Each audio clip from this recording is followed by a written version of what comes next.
Alive. The hotel family of BB Verhodier. Grace first to all those out there. Once again, we're back at the School of Urban Philosophy, where we always straight up, straightforward, and straight to the point, where information is used to push us forward as a people, to revolutionize us, to re-Africanize us, and to move us closer to African sovereignty. And to welcome back to another PLM's Black Forum, political analysis, and social commentary. As always, we don't come to you with any set topic. We come to you with pure hearts and alive in spirit, and we're just going to dive in, start talking. So before we get started, we're going to do some introductions. I am Baba Imhotep Fatu. I'm Juwanza Fatu. I am Shegu Fatu. I'm Minister Tamim Fatu. I am Mama Gina Fatu. Dakare Jehuti Fatu. I'm Minister Adisa Iko Fatu. Hotep, I am Mama Tiombe Fatu.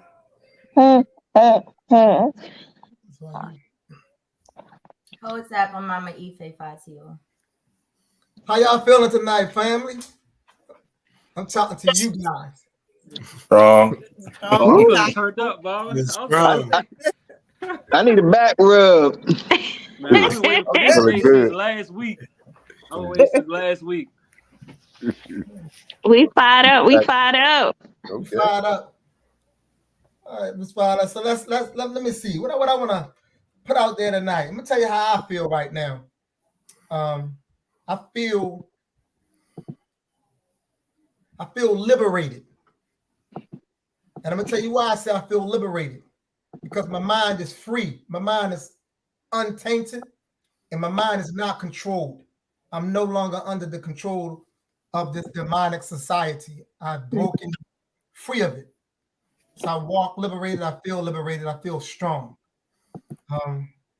And also I feel liberated because I have a Black woman that stands with me and I stand with her, and we're building a family and a community together.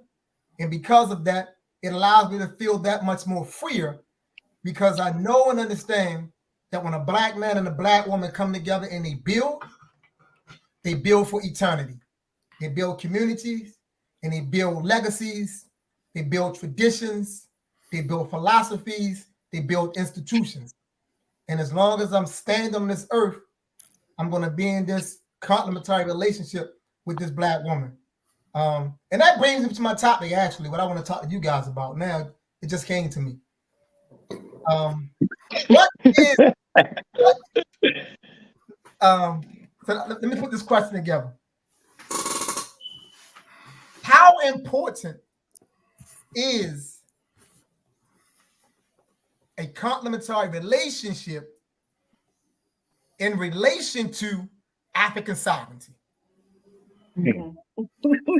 Mike, can I jump in on that, Bible?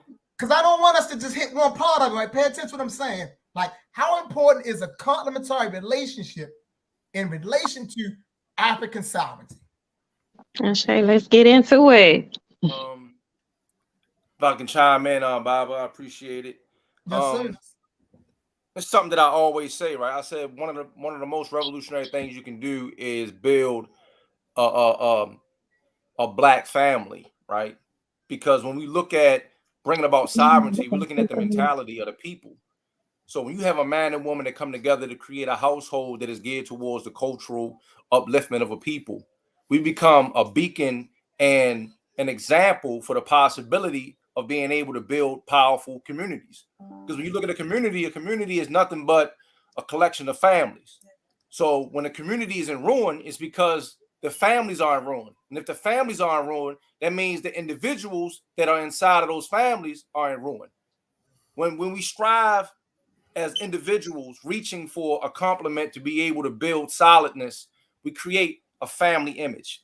And in that family, we're able to motivate and inspire other people to grow in the same manner, in the same position. You know, to have my complement right here is an example, of power to my son's eyes. You know, for him to be able to be around other couples that are geared towards the same cultural continuum empowers him and motivates him. You know, when he's with you and Mama Ife, you know, it's like he's right at home. You know, he fall right in line. And I think that the only way we'll be able to really have sovereignty, right? We have to first have sovereignty of the mind. We have to have sovereignty, in our relationships. We have to have sovereignty, in our whole social interaction. You know, before we can actually have our physical land.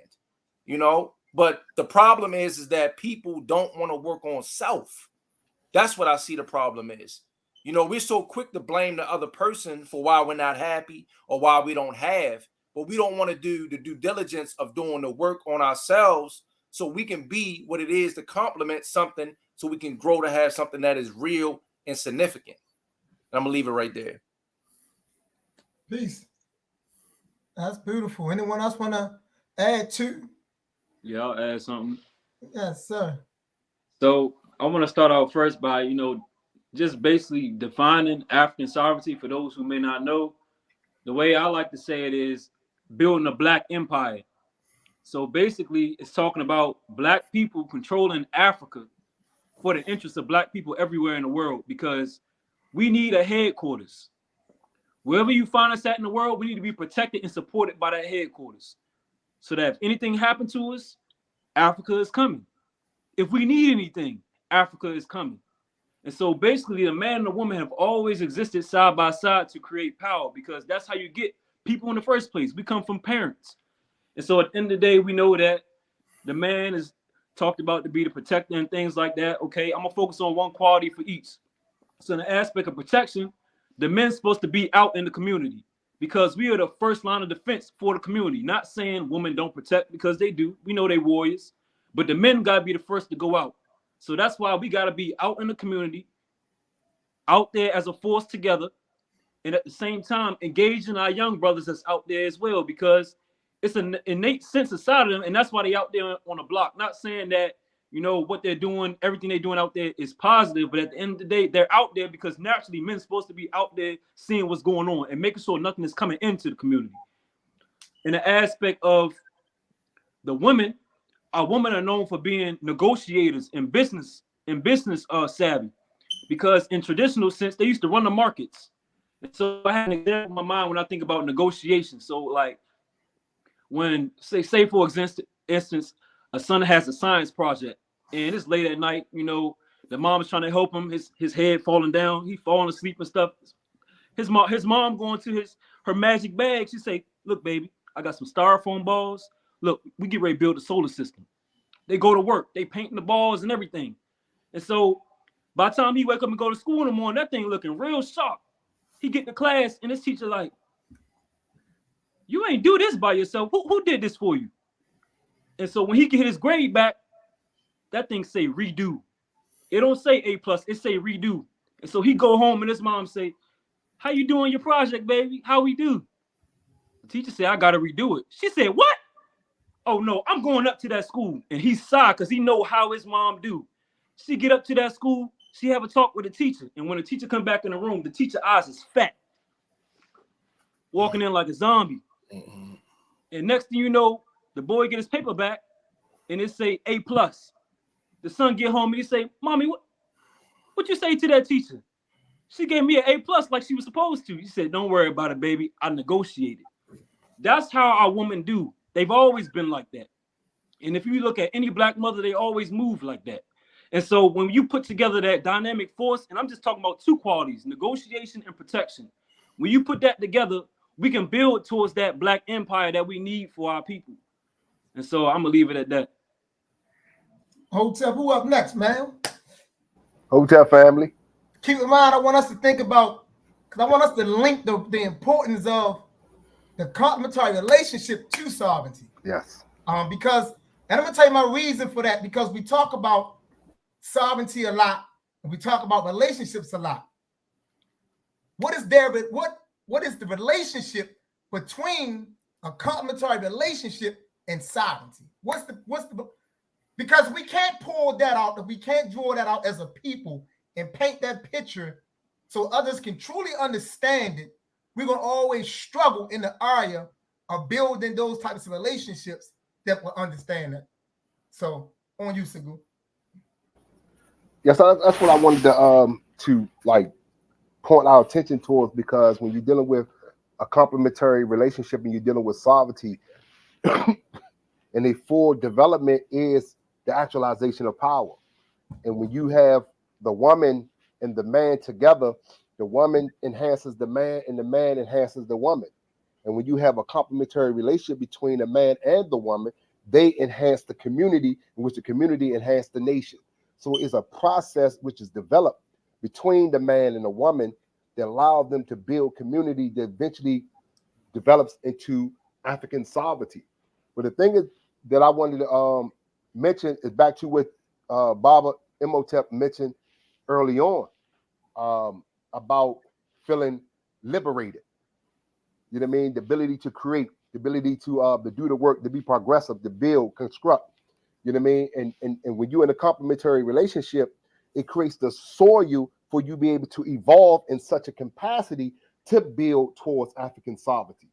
Because when you understand the importance of a relationship is, it have to be understood as a measuring ground for complete human development. Because we're not looking for half power. You know, we're looking for complete power. And you can't get complete power if you're just a man by itself, or if it's just a woman by itself, or if the family is not together functioning solvent outside foreign influences. And the thing about what I'm saying about foreign influences being about being influenced or dictated by foreign cultures. Because African sovereignty in terms of complementary relationship, dealing with a black complementary relationship. I'm not just talking about anybody complementary relationship. I'm talking about black people in Pacific. You know what I'm saying? We have functioned within the parameters and the structure and the dynamism of African culture. So that in and of itself allow us to form the basis and how we're supposed to operate to create the power that we need. To create the power, to direct and forge a history and a culture that is applicable to our needs and our image. So the complementary relationship is a microcosm for the ultimate sovereignty of black nationhood. Because that's what you're looking to ultimately achieve. To bring all our families and our communities together, to govern ourselves, to liberate ourselves. So everybody that's a part of that nature, that nation, a part of that culture, is contributing to the development of that culture. The woman brings something unique. The man brings something unique. Them both together bring something unique and powerful. So both of them have to be able to work congruently and harmoniously, but they can't do it if they don't love each other. So complementary relationship in pursuit of African sovereignty is a love-inspired idea and activity. Hotep. Hotep. All right, I want to jump in. This question takes me back to January 28, 2018, where then it was Baba Jonathan, who's now Minister Tamim. We were in our process, with PLM, and we had to submit a combined paper on the DVD that Baba Imhotep did, Healing Our Relationships. And it talked about moving from pain to happiness. And when I think about African sovereignty and I think about that particular DVD and that assignment, I think about the fact that relationships have to have a purpose, and the purpose is to create power for African people. The core message really connected us to the relationship goes through a process, and that process is built on Ma'at.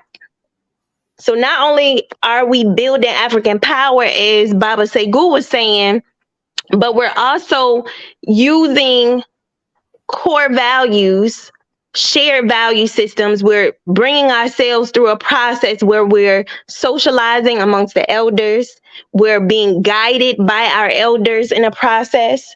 All of these things build us closer to African sovereignty.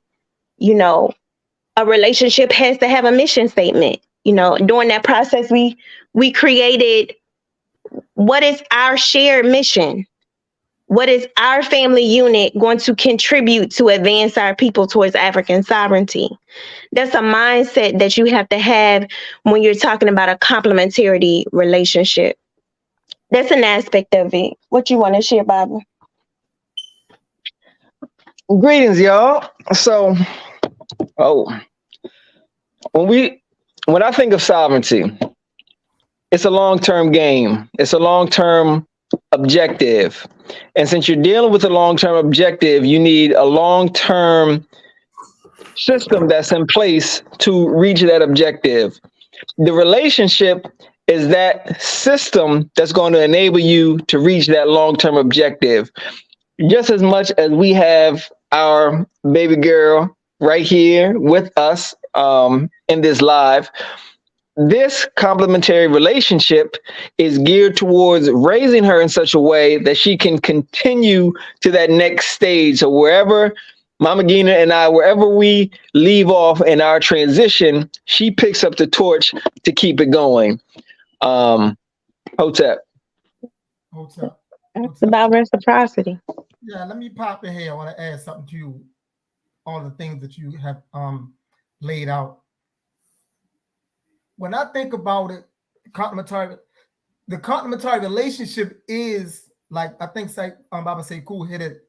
But the complementary relationship is in fact the seeds to sovereignty.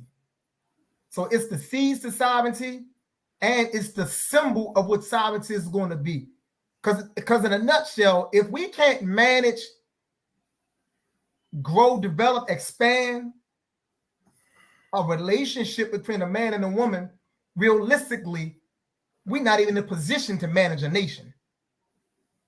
So our idea of sovereignty has to show up in how we are in relationship with one another as man and woman, and how we build our family.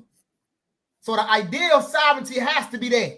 So if you want to get a glimpse of what sovereignty look like, we got to look at the relationships we're building, in the families that we're building, the organizations that we're building, and the communities that we're building. So the complementary relationship is the seed that all those other relationships grow out of. So it's the man and the woman that's coming together to build together. They're building a family, then their family, they building an organization, and their organization, they're building a community, and then those communities moving towards what we call sovereignty at the national level. But if we can't do it at the most basic level, then the talk of sovereignty is foolish, idealistic talk. And we have to be very clear that as revolutionaries or Pan-Africanists or Black nationalists, whatever we choose to call ourselves, we need to know that at the core of our being is realism. We have to stand in realism and not idealism. So we're going to know what we can do and manifest at the national level by what we're doing at the most basic level. At the most basic level. If we cannot maintain a complementary relationship, then everything else we're talking is just talk. It's just that. So the relationship between the complementary relationship and sovereignty is that the complementary relationship gives us practice. It gives us practice so we can perfect the craft of nation building by building the smallest unit of the nation, which is the family. It gives us practice. We can't skip that. We can't jump to sovereignty if we're going to be real. We have to understand how we're going to manage all of that. So that's why, so that's just something to think about. I wanted to just add that to the discussion as another perspective to think of it from. Who up next? Who got some for us?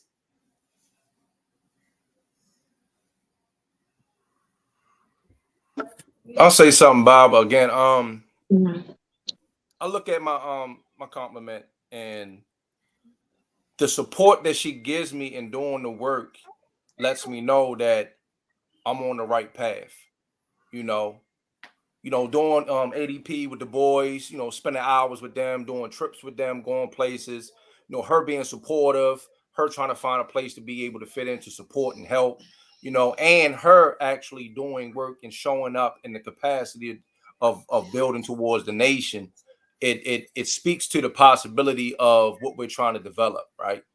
Like I couldn't do what I do if I was, every time I come home, I'm beefing or it's an argument, because I'm out doing the work in the community trying to advance us and push us forward as a people, So to have that support, right? I'm not at war when I come home, You can't build sovereignty, when you at war in your own household. You can't build sovereignty when you at war in your own relationship. But when you have two people, right, that have a shared vision, they have the ability to be able to manifest and bring into reality something that is powerful and something, that is real because they live it. And I think one of the biggest problems is that we, like you said, we fall in love with the idea of a thing, but we don't deal with the reality of how we had to bring it about. We don't want to do the personal work that it takes in order for us to be the man or be the woman that we need to be, in order for us to be the unit that adds to the collective development, that adds to the cultural development, that adds to the community development. Because if we skip steps, like you said, Baba, we'll never make it to sovereignty. We'll never be able to develop a nation, because everything else, will be falling apart every time. And it goes back to what I always say. I can't put a brick on a house and be in a relationship with somebody that as soon as I put a brick on the house, they're taking 2 bricks off. And it's like it's counterintuitive to our growth and the development. So I want to leave it right there. I'm gonna just add on to that, because you put one brick down. I wanted to build on that brick. I ain't gonna take the brick off. I'm Go gonna add ahead, Mama. Build that brick, Mama. I'm gonna put another brick on there. Because I think that you touched to a really good point. When we think about complementarity, we think about being able to work together, right? Sometimes in the European perspective, there's an opposite, right? Opposites attract, but it's not necessarily that. And so being in a complementary relationship, that means that you and your mate are able to work together for that mission, for that vision that you stated. And so me being able to support him is easy because we both have that shared insight of what we want to do. And so the way that love and relationships are romanticized and idealized in society, in the media, in music, what have you, it doesn't deal with the realism of, if we are going to be moving towards something as deep as African sovereignty, what does that look like? Right? So that looks like me supporting him as he's doing this work with our young boys, because our young boys will make our next generation of young men, and they will make the next generation of families to raise even more men. So my love for him has to be beyond just our date nights, has to be beyond just this lifetime. My love for him has to transcend beyond 7 generations. Let's right? get I it. gotta love him so much that I'm working with him to move towards, even if we don't see it in this lifetime. We know that the love that we have and the complementarity that we have is meant for 7 generations from now. Yeah. And that, and that takes us closer to African sovereignty. Sure enough. I hear you say understanding, right? A lot, because especially as you mentioned, going out here and doing the work, that's not easy on anybody. Your absence from the home is not easy for the person who's in the home, the person who's outside of the home doing that work. We run into all types of craziness within our communities because of the state that they're in. And a lot of times, if you don't have the support that you need to do that, being out there, you may feel saddened. Your spirit becomes heavy and weighted because a lot of the love that we have and trying to take on a lot of people's energy and burden. So we need to have people who are with us who have that understanding. And complementary relationships, don't get me wrong, Bob, but please correct me if we don't want to move the conversation in this way. But when we're talking about complementary relationships, it's not only the relationship that exists between the mama and the baba that's in the home, it's also a complementary relationship that exists between comrades, between a brother to a brother, a baba to a baba, a mama to a mama. Even just today, me and Mama Tiombe, she was helping me out with my little ones. And that right there is an aspect of complementary relationships, because I needed to use the bathroom. She was on the phone. I was like, can you push little baby for me just for a second so I can go use the bathroom? She did it with no problem. That's an understanding. There's something that I didn't have to say, well, I just need a couple minutes. I need to I didn't need to do any explaining. This is what I needed, and there was an aid. You know what I mean? She got some food for her. She got a little extra side of fries. So there was a lot of giving that was just automatic, and that has that understanding.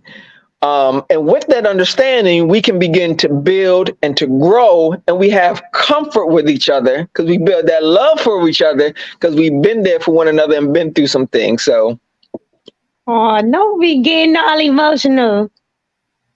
Anyway, it's real though. It's real. It's real out here. Let me pop in a little bit. Tommy, I think that what you laid out is correct, true, and exact, and it's very important. The only thing I would add in there is that when you speak in terms of from one comrade to another comrade, we will not put that in the same category as complementary relationship. We're gonna let the complementary relationship be the man and the woman, but the relationship, but what you're laying out is in. That's the revolutionary relationship.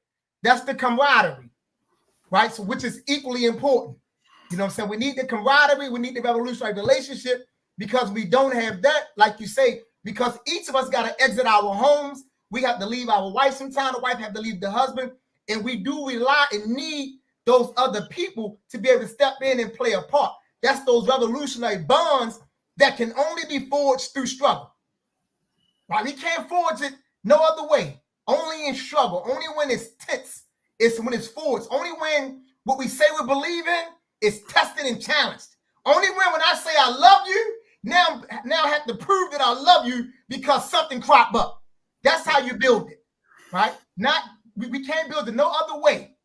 The revolutionary bonds camaraderie is built in fire. You know what I'm saying? What I'm talking about is that is needed, because what that does, the revolutionary bonds becomes a reinforcing element for the complementary relationships. Right? Because the revolutionary bonds understand the importance of the complementary relationships. Hypothetically speaking, say you have 10 individuals, but it's only one complementary relationship that's a part of that group or association. If we have truly strong revolutionary bonds, then everybody is going to know and understand the necessity to make sure that one complementary relationship succeeds. We're going to know that at the end of the day, we're going to wrap around and make sure it succeeds. Because the complementary relationship is so important to the work that we're doing. In addition, in conjunction with the revolutionary bonds and the camaraderie that has to be built in the midst of all of that. So your addition is correct and it's on point. We need all of that. It's a part of the work that has to be done. That's right. Reciprocity. Baba Juwan's or Baba Chico, what y'all think? That's right. Bring them out. Bring them out. Bring them out. Well, I think that complementary is important to African sovereignty, because African sovereignty is something that we fighting for, because it's something that we need, you know. As a people, we struggling out here. So to even build the relationship in that and to have a healthy relationship, and within that relationship, you know, still do the revolutionary work is that's not easy to do. So when you actually doing it, you know, that's what we need. We need to see that. I need to see that. My children need to see that. That's what let me know that I can be in a healthy relationship, that I can be with somebody that's geared towards the liberation of our people. I say. I say. So let me pop this question on the floor, building in conjunction with that. If no one else has, you can still answer the initial question, but I'm going to build to it. So we talked about the importance of the complementary relationship in relation to African sovereignty. How is the complementary relationship built? How do you get there? How does a person get from being by him or herself to a complementary relationship? How do you get there? How is it built? Even when two people come together, doesn't necessarily mean that they're in a complementary relationship. You can have two people together and they can be at hell with one another. All right? You can have two people together and one could be on doing one thing and thinking one way and the other thinking another way. So how do you get to complementarity? How is it built? Woo.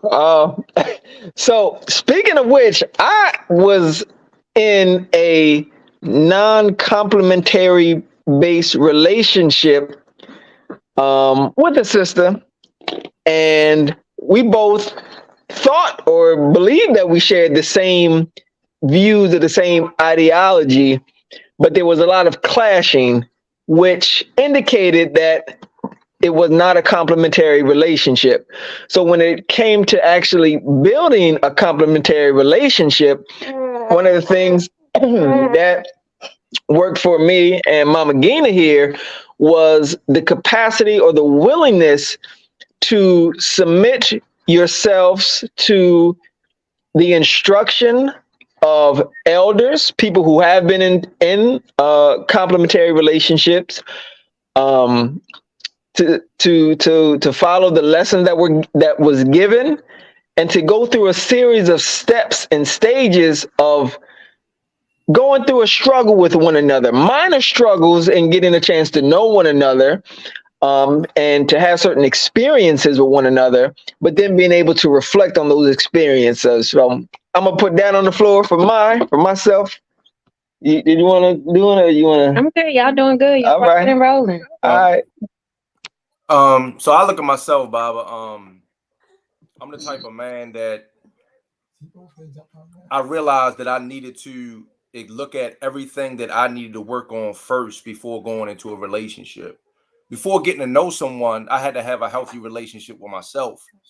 I think that people reminisce or romanticize the idea of being with someone, but don't have a realistic look about what they may need to work on in order to have a healthy relationship, right? And you know, I had came out of a relationship. I took time for me to be able to look at myself and work on who I was and the mistakes I made in previous relationships, so that I don't have to go around in circles. You know, me and this woman right here, we just built.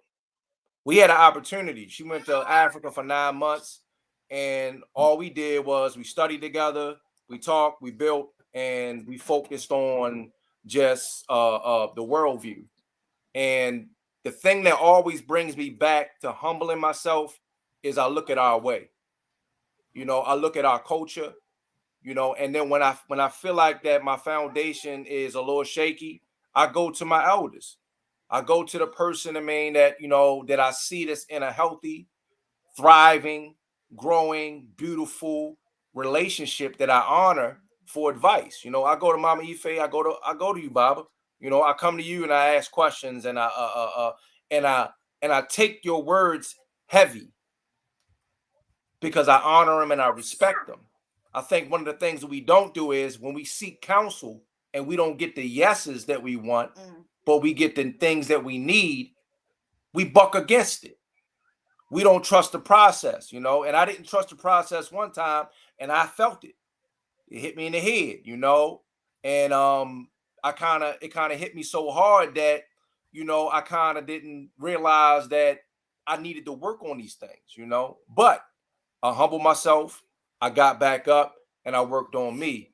With this woman, if I got any feeling of I've done something wrong, I search and I fight any anger, any frustration, anything in me that's ego that's trying to get in the way, and I follow our way.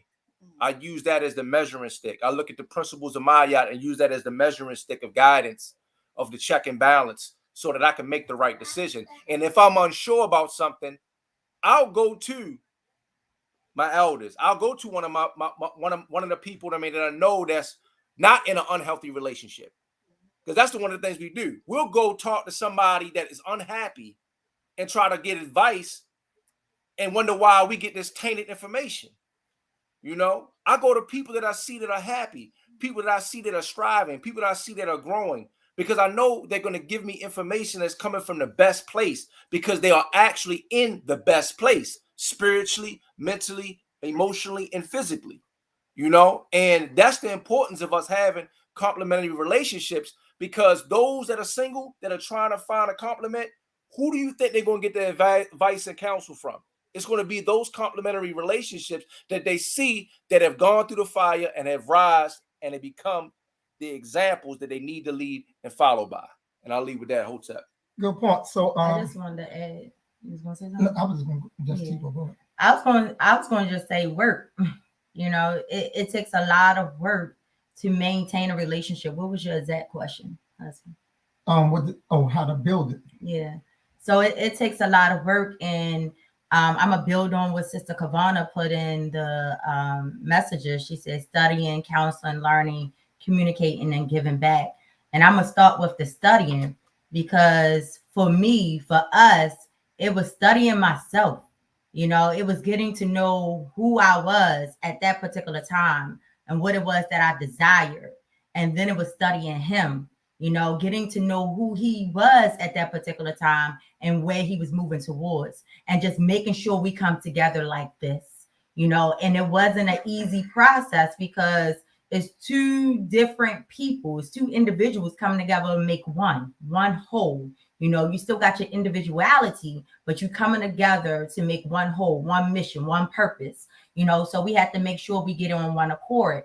And what aided in that, you know, was asking a whole bunch of questions and constantly getting to know each other. Even though we almost 19 years in, we still do a lot of communicating, probably more than he may desire sometimes, because you know how us sisters can be.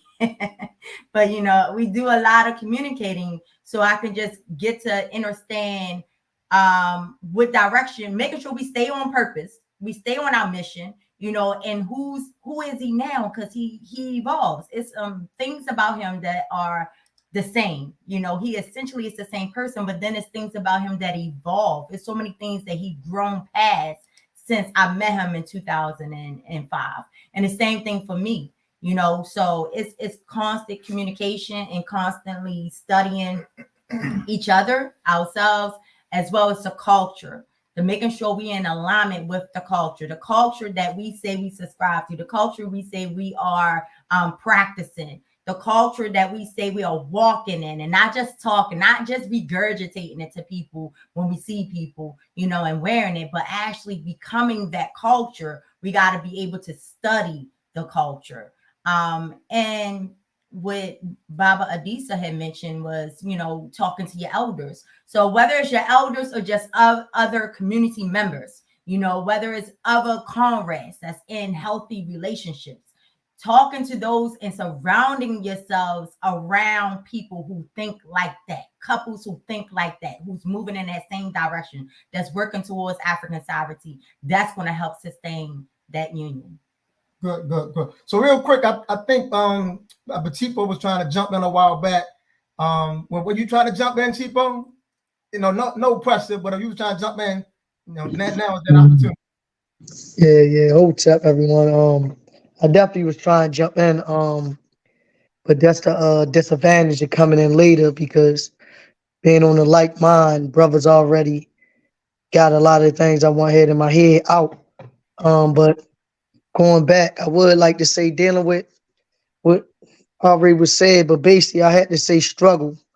When it come to that or building that complementarity, even though y'all vision, mission, and purpose might not always be in line or go in the same direction when y'all first put it together, but like how Mama Ife said, you got to build that and allow it to grow. And because like it's gonna be a lot of things that come into place that have you, like you say, you'll grow throughout time, and you gotta evolve your mission, vision, and purpose with that complement or someone you believe as such, and keep going. If it don't work, you had to scrap it and start over again, like Baba Adisa said. I mean, because we might think it's somebody that's right for us and striving. Also, timing might be striving towards the same direction, but as you get into it, it's not what it is. So you gotta continue. So it's not something that's gonna happen overnight. It's gonna be something that's gonna really have to build with that hotel. What's up? So I left this question up because I don't want us to miss this question. So, I wanted. Okay, you can get in, but I want us also to answer this question. I wanted to answer the question or take a shot at it. Oh, it's on you then. You got it. All right. So the question on the floor is: the African conscious dating pool is extremely slim.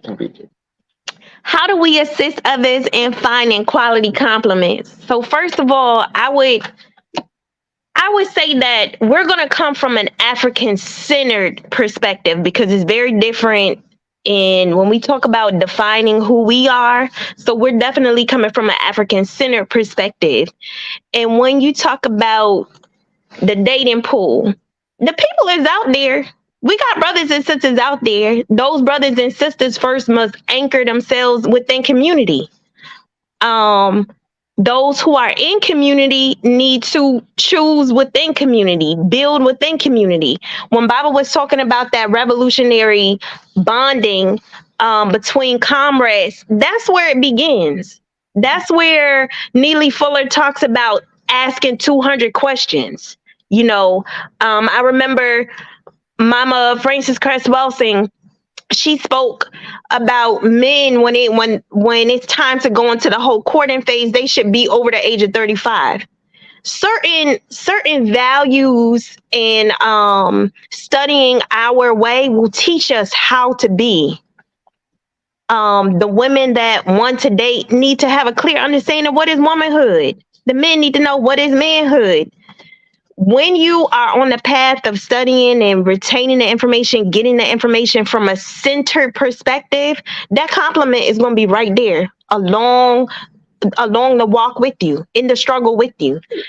Let me have in when you say that compliment gonna be there. I'm gonna talk from a practical point of view. Let's get it. Black meaning African, right? I'm talking from a practical, and this happened 3 times. It happened with me. It happened with Minister Adisa. Oh God. It happened with Baba Chibo right over there. Oh God. When you in a community, what happened? Nah, go ahead. Tell him, Mama Ife, what you got to say. I'll rewind it back on the playback and see what you said, right? But get in, as the mama said, hop in the community. Once you hop in that community, do the work. Show up at your events, whatever your organization is. You show up at your events. You clean up, so you arrive early, you leave late, and before you know it, somebody gonna be eyeballing you. And then when that somebody be eyeballing you, then they gonna make a move, and they gonna be making a move hard. Like me, she made the moves. So this right here, she made the move. You asked Baba Chibo, Chibo got that move put on him. That Baba D's over there. Got his ankles crossed up. He got the move put on him. Look, Minister Tommy was sweeping at the rec center at a Kwanzaa event. I said, that brother working. I like the way he's sweeping that floor. Then the next day I saw him leading a Kwanzaa with a whole Kwanzaa celebration, one of the PLM Kwanzaa nights. So you correct. Yes, that's attractive to us. But in order for it to be attractive to us, we got to know what we're attracted to. And it got to be our way. You know, the brother was working within community. He was serving the people. He was cleaning. Then all of a sudden I see him leading. So yes, that was attractive to me and I went after it. And then pretty soon you're going to have one of these. These always come when you're doing the work. That's how you just how they have faith. Imani, have faith and do the work. That's Shay. Comrade showing out tonight, y'all. Let me add on to that though, because that's a real good point. And in the book Complementarity by Baba Walimu Baruti, he says that you find your complement doing the work, right? And so when you anchor yourself in that space, you find someone. This is not an opposite attract. You're going to find a complement doing the same thing that you're setting yourself out to do. But it takes doing the work, and doing the work means more ways than one. So you're doing the work for your people, but you're also doing that internal work. So when we talk about assisting others and finding quality compliments, we have to make sure that we're mindful of, if that person is seeking a quality compliment, that they are doing that internal work for themselves as well. Because what you want in helping them to find a compliment is not to help set them up for isfet and dysfunction, but you want to set them up for something that is balanced in my eye. So let's do this, y'all. Let's tackle the question this way. So let's assume that Black meaning African is already at that place. They're doing the work. They're there, but yet they still is asking us, how can we assist others in finding quality compliments? So let's assume it's somebody that's doing the work, but yet they find themselves by themselves. I think that you got to trust the process. I mean, I think that what we do is we rush things premature. And like I said, I did it myself, and I failed horribly. I fell on my face. But I think that we have to trust the process, because people got to be vetted. People got to be go through a process to see if that's what they really want. Because a person can see somebody and admire who they are and desire to be with that person, but they might not want to be the compliment that is needed to be able to keep that person. So people end up in these relationships that fall apart because they don't go through the proper channels. They don't go through the proper process, to be able to see if they are complementarity, if they are people that complement each other, that they're going to add to each other, that they're going to grow together, that they're going to last. Because that's what it is. We need people to last.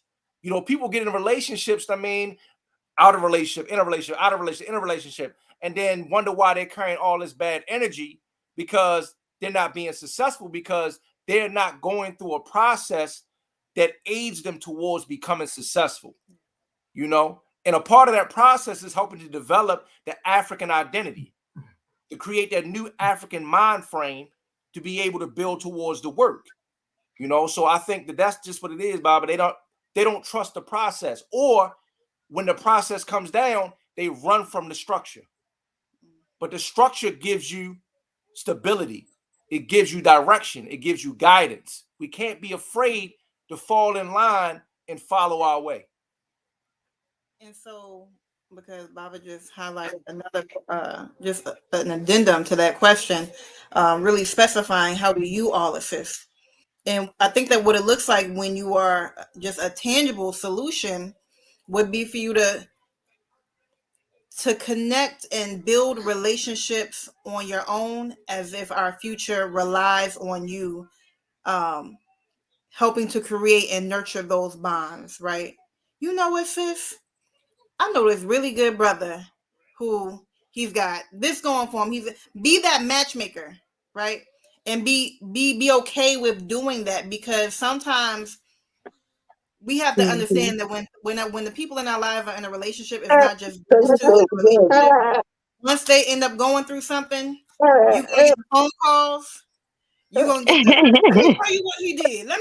So let's talk about it. You have to help to build those relationships as if your future and your peace depends on you putting together these two good for each other people, right? And not leaving it to chance. You got to be action oriented.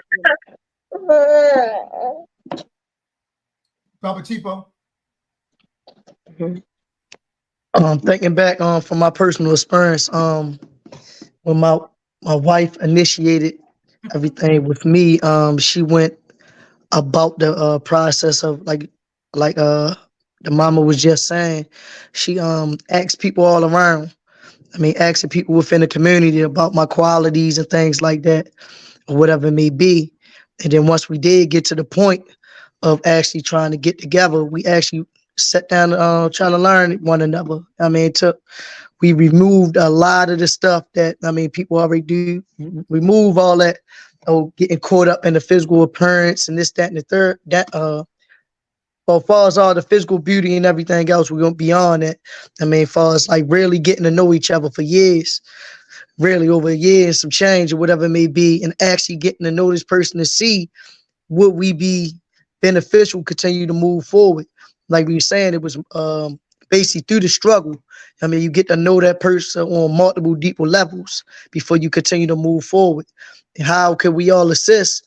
Like you say, ask around. Because like I say, it's qualities of individuals, because we know one another. When you come to these sacred spaces with people that you know, for different communities that you may be in, people be around each other all the time. So we know about the good qualities in the bed. And like how the sister said, you'll see if when you say playing the matchmaker, will y'all mesh together and things of that nature. That whole time. Let's be. Maybe I got a quick question to Chipo. Chipo, how do it feel to say my wife now? That's right. Yeah, Congratulations, comrade. Congratulations.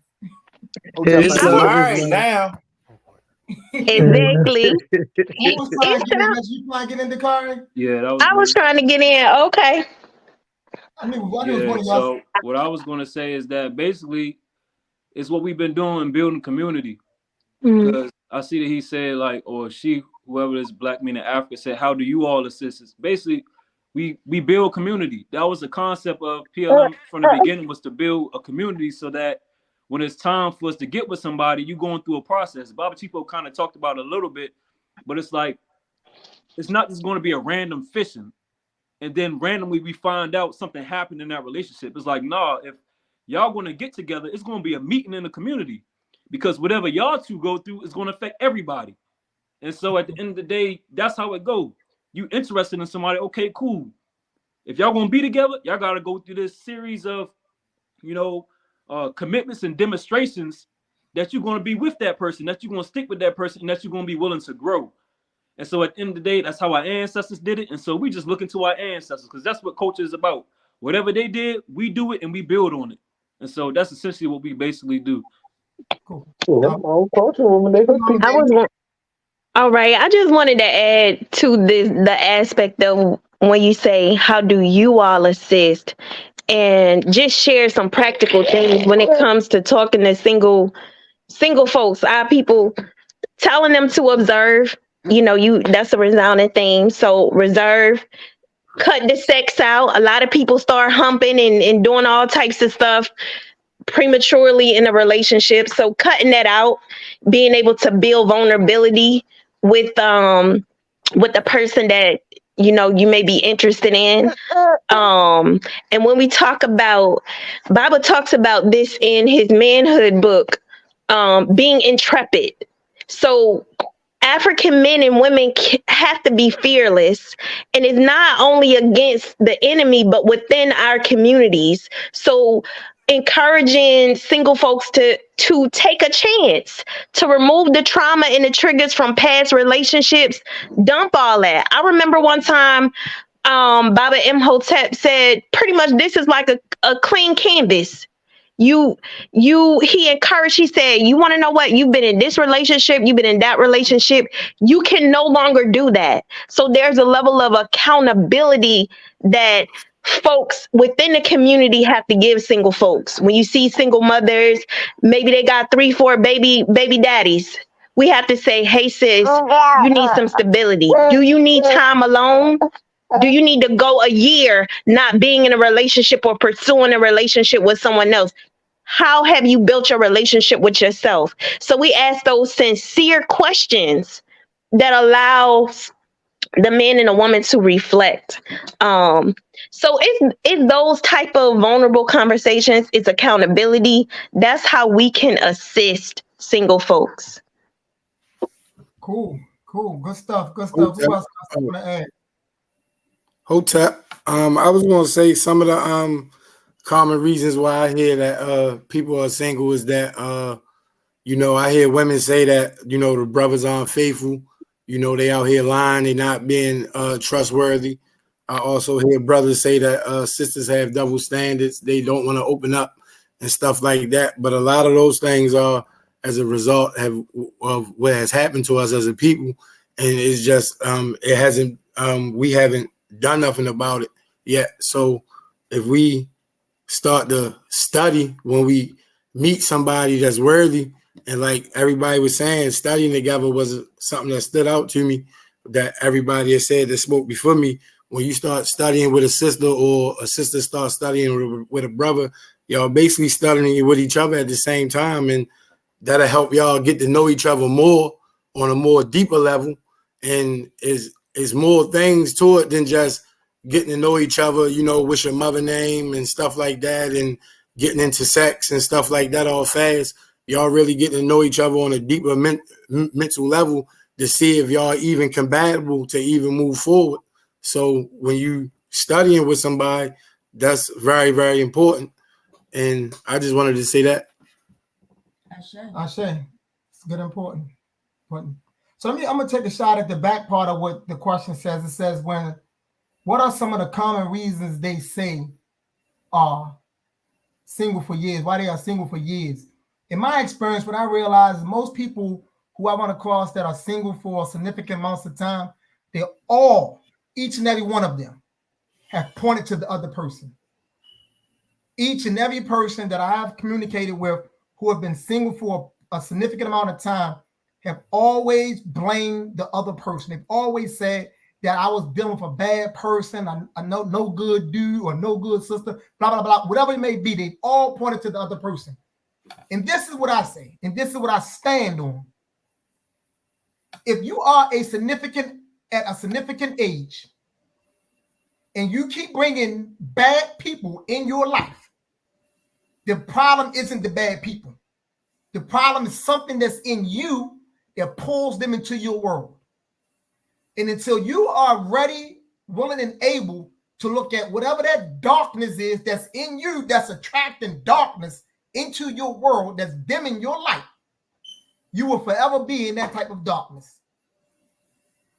The key, and what I try to get people to understand about building a relationship, is to first understand that one must be healthy enough to be in a relationship with another individual. Because that's not an easy thing to do. That's not an easy thing to do.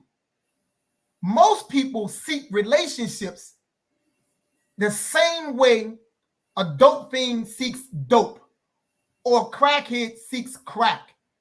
Most people are using the relationship as a quick fix to something that's broken in them. So the relationship is their opiate. It's their opiate. And that's the reason why they can't sustain and build anything, because they are in the relationship for the wrong reason. They sought the relationship out in an effort to heal something inside of them. You can't do that. You have to enter the process with the other person healed, or at least in the process of healing. You can't seek it out hoping that the other person provide it for you. You can't say, I want someone who's going to make me happy. You have to enter the process happy. You have to enter the process loving yourself. That's why it says complementary. You have to bring a part of what's necessary to make it complete. So you can't come totally empty of happiness and you want that person to give you 100% happiness. That person has to be happy for themselves, and they'll deposit 100% happiness in you because you came mad at yourself. It's going to fail. It's going to fail. You come with no self-love, but now you want the person to give you all the love and also love themselves. It's going to fail. So the relationship cannot be an opiate.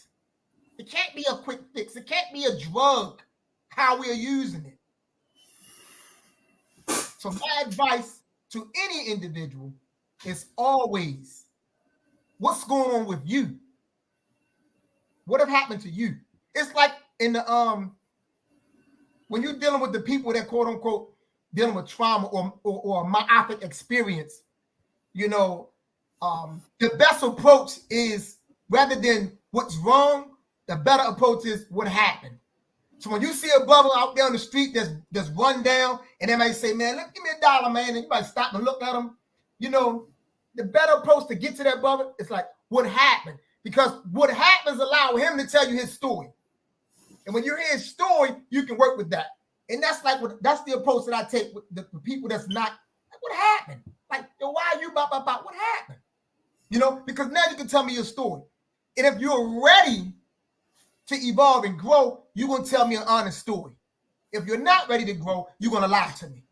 But lying to me is you actually still lying to yourself. So that's what I was saying. Can I add some real quick, Bob? Yes. Because before you was talking about self-love, I was also thinking about self-esteem, because I believe sometimes people are single because they don't feel confident that they can attract somebody. And I think that's also sometimes why people go homosexual too, because they may not feel like they're attractive. And I believe that when you start realizing why you come to earth, when you start realizing your destiny and your purpose, then it's like something inside of you make you stand up straight. You're not slouching over no more. You're not walking around, dragging your feet. And this can help somebody to, build something up within themselves where they can just look out into the world and they can love themselves. And I think that it really starts with, like we all talking about learning about your history, your culture, finding your place in the world, and knowing that there's something that only you could do. Because with all the people in the world, nobody's going to talk like you, nobody's going to walk like you, and nobody's going to do what you can do. And so I believe that, when we find something within ourselves and we see the gift in ourselves, it make it easier to love ourselves. Because when you don't see the gift in yourself, you're going to feel like you don't have nothing to add. You're going to feel like sometimes that you're invisible, but you're not invisible. You just have to see that in yourself, there's something that you can bring. And if you don't know how to look within that, I think that's another thing that community can help people find is their purpose and remind them of why they come. Because like our culture always talk about, when we come to earth, we have to remember our destiny. Because coming from the spirit world, we forget on our way here. So when we come here, we have to remember. And so I think that the community can help us remember our destiny so that we can learn to love ourselves. That was beautiful. That was beautiful. So I do want to create like a little tradition, and the tradition will be this. We are about to close out. We appreciate all our guests who tuned in and watched us. If you haven't already shared the video, please share live, subscribe to this channel, and hit that like button. We can use your likes, no doubt. But one of you beautiful people, man, that's on this panel, on this forum, who would do the honors and just closing us out with some final words within 60 minutes. 60 seconds. 1 minute. We'll make it 60 minutes. Baba say go. Hotep.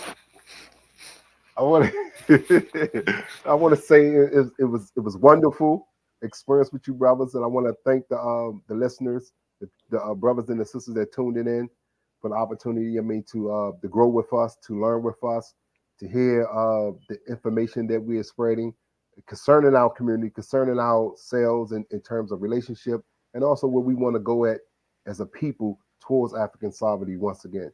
And hopefully everybody work towards building through work, through struggle, through dedication, through commitment and sacrifice, complementary relationship between a black man and a black woman. With them, say Hotep.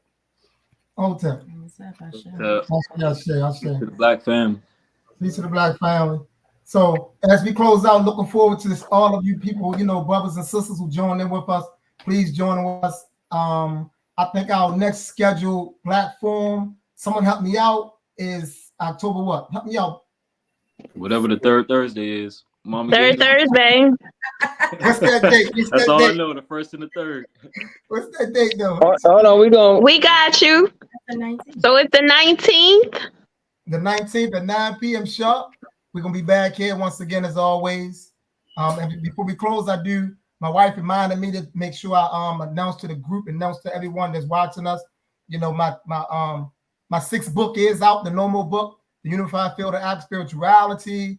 And, definitely, I would encourage you to get your copy, inbox me on Facebook, and let's see how we can get that book in your hands. There you go. There it is. I'm waiting for Hey, somebody with there it is. And real quick, Uh-oh, there we go. as Baba mentioned, he That's dropped Robert his book, but I know many of you, I was looking at the comments, y'all love the discussion, y'all love the energy, and there's several authors on this this live. So I just want to announce that real quick. So you can always go to our page and inboxes if you would like to purchase any of our products. But you know, you have Baba Adisa, Mama Tiombe, Mama Ngina, and myself, who also have books if you're interested. Having said that, we are now officially closing it down. A BB for Hodier and race first. BB48. Race first. Race first.